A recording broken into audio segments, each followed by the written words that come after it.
I'm going to do a beauty room tour, but I thought before I take you through what it looks spick and span, I would show you the usual state of my beauty room. This is a space that I've definitely kind of overtaken, but me and Matt both work in this room. My pimple patch is coming up. If you want your pimple patches to like really stick on, it's best to put them on before you do your skincare, but I know it's like hard to remember, but that's like my ultimate tip. So let's go through the chaos and then I'll show you after it's all cleaned as a little reward to myself for cleaning this room. So this is, you know, probably a more realistic sign of what the beauty room looks like when it's run by me. An overflowing bin, a lot of chaos on my desk. This is stuff I'm getting in the process of packing up to send out. This is kind of where I do a lot of my filming and again, a lot of chaos. This is the 2 towers. You should just consider this as a before. Well, that's the idea. The idea is that on the other end, it's gonna be way tidier. I'm not gonna do much about up there though. I quite literally filmed that video 2 days ago and very quickly realized that this is just one of those chaotic weeks where there are so many things due and I don't think I'm gonna get a real proper declutter and deep clean of the beauty room. And if we're judging from my under eyes, I'm not sleeping that well this week. So let's do a tour now because this is definitely a better representation of how the office and beauty room looks like, including Matt's mysterious eaten bowl of grapes. This is what my desk looks like at the moment. I have this 2 setup thing, and then I typically have like my diaries, my notepads, any scripts I need to do, and read through there. I have this cute letter from my friend Ellie here and a little card that Matt left on my desk one day. I thought it was cute, so I left it up there. And then I have some of my affirmations. It's also really easy for me to forget my affirmations, so I do have this thing that says say your affirmations, and I still forget, but it does help me. And I think something you're gonna see about my life pretty often is that we're all trying our best here, and remembering 8 out of 10 times is still actually amazing. Moving to the first main space, which is my beauty desk. This is where I actually physically sit down and often do my makeup. As you can see, do a bit of like tweezing and like trimming of the eyebrows. Often when I have to film with products, I do dump them on this desk. This is actually something I will be doing an ad for, and oh my gosh, so full price, it's like $11-12, but on sale it's literally $5 and it's 200 ml of product. And the cool thing about this is they've made it so it's got some really intense skincare ingredients, like typically the ones that you'd find in your face skincare. They do have this antioxidant blend that's apparently more powerful than vitamin C, 10 times more powerful. I know it's a bit boring, but for me, I'm always impressed when it has a really high percentage of niacinamide and like glycerin, and the texture of this is really, really, really amazing. This is the one that I've been properly dedicated trying. I've only tried the texture of this red one, but more lately I also have been sneaking this to try. But I've just been using this when I've been going out just to see like how much of a difference the dewy radiance is. I knew this was gonna happen. We are going to keep getting distracted. Actually just clipped on a light to the phone so we can see in some of these drawers a bit better. This is where I keep my clean brushes, and then I separate my dirty brushes. Typically I'm spot cleaning before every use if I'm being good. Spot clean, I use the St. Jack. It's actually a makeup sanitizing cleaning spray, but I do use it on my brushes just because it's perfect. I mean, I've been using it for years and years and years. But I have quite a big brush collection, so let me know if you'd like to see that in more detail. As mentioned, I usually dump here on my desk what I'm using and filming with, especially for ads. So I am doing some filming for SVR. This I actually purchased today because I'm trying to find really good cleansing balm options just at the local pharmacy. This worked very, very well. Granted, oh, look at the little spin that did. Granted, it's early days, I just used it once, but in terms of like its emulsification, in terms of it cleansing off the makeup and rinsing clean, it ticked all those boxes for me. Now we're moving on to some more makeup, and we'll have a lot of flat powders, setting powders here, cream blushes and blushes that are very like individual, as well as a bit of a concealer collection. Now I will say majority of the makeup, skincare I have, I've been scented. So you're gonna see a really wide range of product. But as a rule of thumb, if it's drugstore, I've probably purchased it. If it's high-end, with a few exceptions, I've probably been sent it. I actually just saw these, the Rare Beauty Body Mist. They're so interesting. So they're sprays, but they're almost aerosols, but they're clear. Have you ever seen a clear aerosol bottle? They're really cool. More recently, I've been trialing Models Prefer. Some of the things I tried didn't quite work for me the first time around, but now I'm reaching for this a lot because it's very, yeah, I had that tape on it that I drew off, but it's very mattifying and blurring on the cheeks, and I like it when I'm not wearing anything as a base, so that's pretty cool. Maybe I should do a proper Models Prefer video. And then I'm forever keeping lip balm and lip glosses on this desk because this is kind of where I'm getting ready for filming. And it's very in flux today because I filmed a lot today. You know, I'm brushing my hair. I'm like haphazardly trying to curl and make it look somewhat presentable without too much frizz. I'm typically laminating my brows down with the Kind and Free by Rimmel. I just love it. I'm actually really working my way through it. I curl my lashes. I can sometimes do like a bit of brown mascara at the root. It really depends what I'm filming for, because obviously if I'm filming applying skincare to my face, I can't actually have makeup on my skin. Now we're going to move on to the towers. This is an interesting one. So I actually dry my face with hand towels, and this might be taboo, but in the end of the day, if you're acne prone, you understand you have an open wound on your face sometimes, and you just don't want to get like the fluff that towels can sometimes give you. Is there anything wrong with drying your face with a towel? No, but you know, you get it if you're acne prone. You kind of just do everything. I mean, I literally change my pillowcase every single night.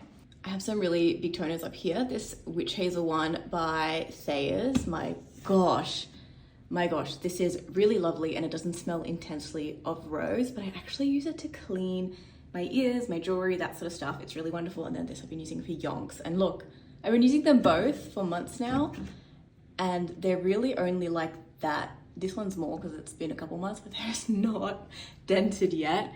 This next level down is my sunscreen, and again, things are looking pretty disorganized right now. So there's like an odd serum and body butter and things like that. I'll buy a lottery ticket to whoever can guess what my favorite sunscreen brand is. It won't take a genius.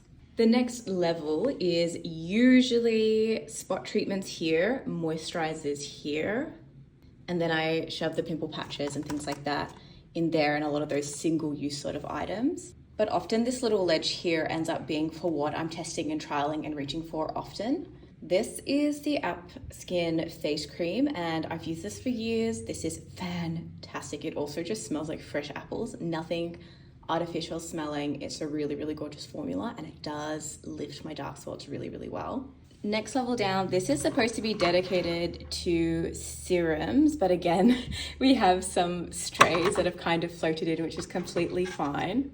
You will see a theme. I have a lot of Blemish serums. I have a lot of exfoliant serums. I have a lot of vitamin A's.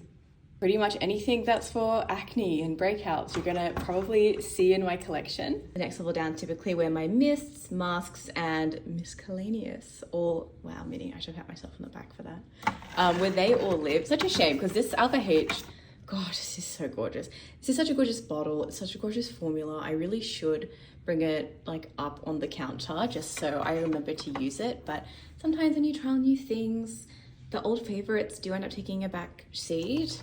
This is something that's in my routine quite often. It's a skin milk. It's got activated multi different types of cica in it, and it's really, really wonderful. And also, you know, women owned, women founded, women formulated. Let's go up. This is my eyeshadow, and I love the Kind Collective eyeshadows, especially these really, really big palettes. These, my gosh, do they give a bang for your buck, and they're huge. My favorite one is this neutral one. I will actually get it out and show you.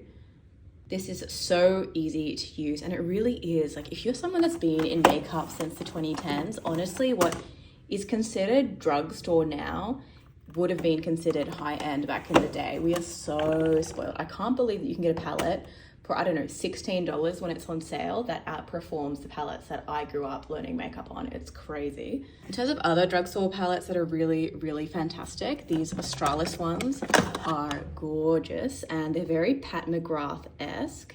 They don't quite have true mattes in them, but they do have some really lovely satin buttery shades, as well as some really multi-dimensional glitters.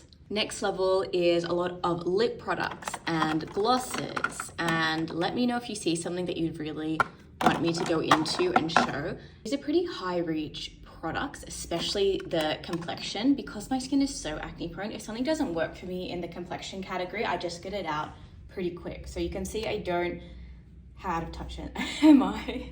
I'm honestly so out of touch. I was about to say I don't have that many foundations compared to what I have in other categories, but you know, it is kind of true. This is pretty much empty, and I've been through 1, 2, 3-ish of these.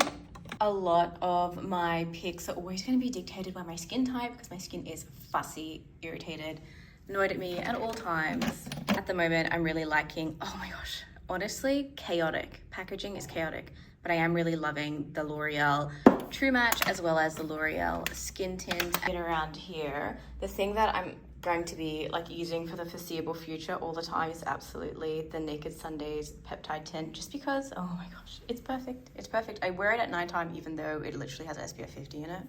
Up to the next level, we're going to primers, setting spray, and blushes. These are some of the chubbier blushes that are in the sticks, as well as some liquids and creams. There's also some mini products all the way through my collection. And I also keep the full range of the Home Beauty blushes here. This is actually my favorite shade. It's called Gemma. Gemma is such a perfect shade in my opinion. It's exactly the right color to like liven my face. You will see a theme if you go through my collection and swatch. You'll see a lot of these like bubblegum, magenta-y, light pastel pinks that have that blueness running through it. They're just so bright and lively on the face. Last section of the tower, we have lip liners, lip glosses, and like lip glazes. And then we're going into these more like stick-like, high pigment sort of products. And then every now and then you'll see something out of place because it's me. And then in this tower, we have mascaras, eyebrow gels, eyeliners, and some like eyeshadow crayons. Totally forgot the name. This one from Rare Beauty is really, really lovely, and I've been enjoying using that lately. So that's an overview of the tower and the desk of chaos. I've just spun around to my right. This is actually a tower of things I need to post, and I will. I'm just a bit slow on the uptake this week. There are some things I just need to organize. There's a new PR sample from a new brand, and they're Aussie. It's called Lost and Found. And if you've heard of like the DMK facial that tightens the skin, this is a very, very similar concept. So I'm excited to try that because the DMK facial is obviously extremely expensive. This desk used to be on the other side of the room, but I've just made it like the tech desk, and hopefully it just stocks like the cameras, the microphones, the light panels. Typically it just has nails on the top, but I did go to Priceline today and I restocked on this cleanser because it is perfect. Truly, truly perfect. The fact that I went through an entire 250ml cleanser, again, I sound so spoiled. The fact I finished something, but seriously, I have like 10 cleansers open. I'm constantly trialing new things. I'm constantly giving away things that don't work for me. And this cleanser was like $7 today because it was half price at Priceline, so I grabbed it. I really like the Australis lip glazes, and I saw that they came out with some more milky colors. This shade is called Dirty Chai, and I thought, oh, that's a really nice brown, and we are always looking for affordable brown lip products that aren't pulling too warm and too cool, so I'm excited to try that. We're spinning around once again, and we're moving into the walk-in. The chaos that's up here, I have bags for packing goodie bags when people come in person. I have like props and like little kind of marble slabs and tiles for photography. That's a beanbag and a tunnel. And then I have quite a lot of wrapping paper because I'm going through a bit of a stage of like wrapping gifts really cutely. I don't know why, it's just bringing me a lot of joy. And then I have some backdrops which I actually professionally ordered. They are not cheap, but they're great quality and they're vinyl. There's 2 of them down here at the moment, and They're the brand colors for White Rabbit Social, but these are huge. They're like a meter, 1.2 meters, and those are just two of the ones that I'm using regularly just because they're very neutral. This is like top secret. Look at this. Look at this amazing, amazing thing. Isn't that just amazing? Oh my gosh, I haven't posted about that yet, but I was gifted that by someone very special, and I'm just ecstatic to show more and do more with this because it's amazing. If I'm taking flash pictures, it's with the old Olympus camera that I have, which works pretty well, and that kind of just stays in here. And then, yeah, I have some things to take photos of and try to track the usage of. In this tub, it's all products from Vams Beauty, who I adore. I love Ellie, I love Vams, I love the team, and I'm just forever using and enjoying the products. But I put them here so when I use them, I remember to like film and record using them because I mean, they're so special, and I just want people to see every time I use them. With my other products, I'm constantly going through them and I just don't always make the effort to show, but it's really important because this is a small business and I adore them. And then here I have a light that I got off Amazon, and then just some like toiletry bags that sometimes I use for props and just if I'm actually traveling, which I never do, but if I was, I would use those. But this is where I'm keeping kind of the backlog. These are backups, these are PR that I can't use because my skin type's so sensitive, or it's just not for me, or I'm going to use it, but I just haven't gotten around to it yet. So that kind of stays in there. Quickly show you my ribbon collection because we're all adults here, and how cute are these? Ribbon makes me so happy. Ribbon makes me so happy. When we're done, we're doing one little spin to the spare bathroom, which I do not use unless the main bathroom's in use and it's like an absolute emergency. But no one uses the shower. This is pretty much not used. It's, you know, our place is like fairly old. It's, you know, a little bit shoddy in areas, but that's okay. I mean, that's totally okay. And honestly, I'm really grateful for where we live. And it's really wonderful that we have this space to do this. And by we, I mean me, because there is too much stuff here, as we can all see. That's the tour over. It was really fun to do one of these. I'd like to do a proper in-depth one, especially when we're diving into the categories. Maybe we could swatch stuff. It's gonna be like a bit of a, I don't know, a passion project, finding out what's actually fun to record and film long form. The only long form stuff I've done is when I've been live streaming, and that's when there's a lot of audience interaction and a lot of discussion. So it's such a different vibe. Let's see how this goes. If you have any questions or you saw any products you'd really like in-depth reviews on, that's so encouraging for me, and I will jump into it and do it because I'm always here for the ideas. Thank you for watching. Definitely subscribe, follow, do all those things. You can always unfollow and unsubscribe later if I get annoying. Have a beautiful week.